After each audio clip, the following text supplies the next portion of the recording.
غزوہ احد کے لیے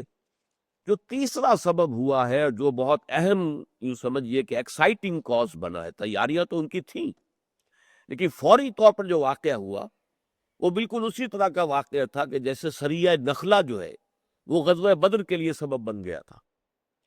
ہوا یہ کہ قریش کا ایک قافلہ پھر تیار تھا صفوان بن امیہ کے سرکردگی میں شام جانے کے لیے۔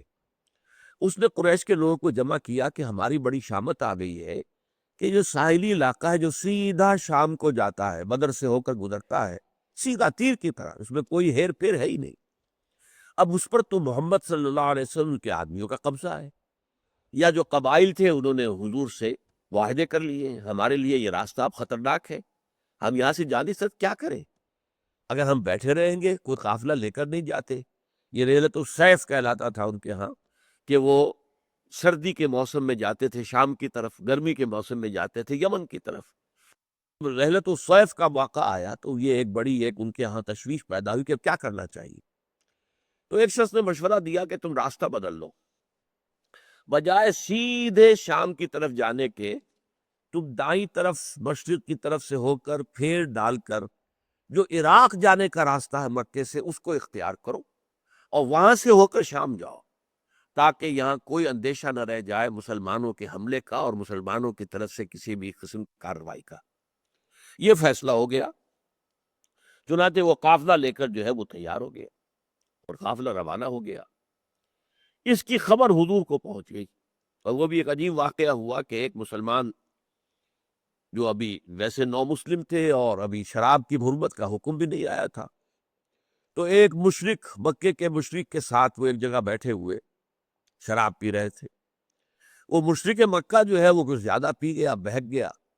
اور اس نے اس قافلے کا سارا راز کھول دیا۔ اب وہ جو مسلمان تھے انہیں فوراً جو ہے انہوں نے یہ راز لیا اور سیدھے حضور کی خدمت میں پہنچے کہ یہ قافلہ اب ادھر سے جا رہا ہے۔ حضور نے فوراً زید ابن حارثہ رضی اللہ تعالی عنہ ان کو بھیجا، اور انہوں نے جا کر اس قافلے کا وہ راستہ جو نیا اختیار کیا تھا اس پر بھی حملہ کر کے قافلے پر قبضہ کر لیا۔ اب یہ گویا کہ ان کے لیے وہی جس کو میں نے پہلے نام دیا blockade of Mecca, economic blockade of Mecca, وہ تو گویا کہ انتہائی کامل ہو گیا کہ اب مکہ کٹ گیا ہے بالکل شام سے، کہ ساری جو ان کی ہوتی تھی تجارت وہ یہ ہے کہ وہ سردیوں میں شام کی طرف جاتے تھے، اور وہاں سے یورپ وغیرہ سے آیا ہوا جتنا سامان ہوتا تھا شام کی بندرگاہیں، یہی جو بندرگاہیں آج کل اسرائیل کی بندرگاہیں کہلاتی ہیں، یہی تو بندرگاہیں تھی کہ جن سے سارا جو ہے کاروبار ہوتا تھا۔ اور پھر وہ سردیوں کے موسم میں جاتے تھے جنوب کی طرف، یمن کی طرف،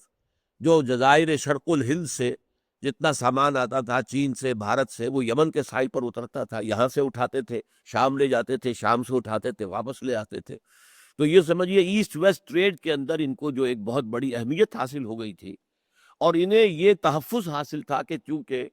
یہ کعبے کے متولی تھے اور کعبے میں تمام قبیلوں کے بت رکھے ہوئے تھے، لہذا کوئی قبیلہ بھی ان کے قافلے پر حملہ نہیں کرتا تھا، تو انہیں تو گویا کہ ایک طرح سے اس کے اوپر حاصل ہو چکی تھی مونوپولی، پوری ایسٹ ویسٹ ٹریڈ ان کے ہاتھ میں تھی۔ اب معاملہ مختوش ہو گیا، اس لیے کہ شام کی طرف تو اب جا نہیں سکتے، لہذا اب یوں سمجھیے کہ تنگ آمد بجنگ آمد،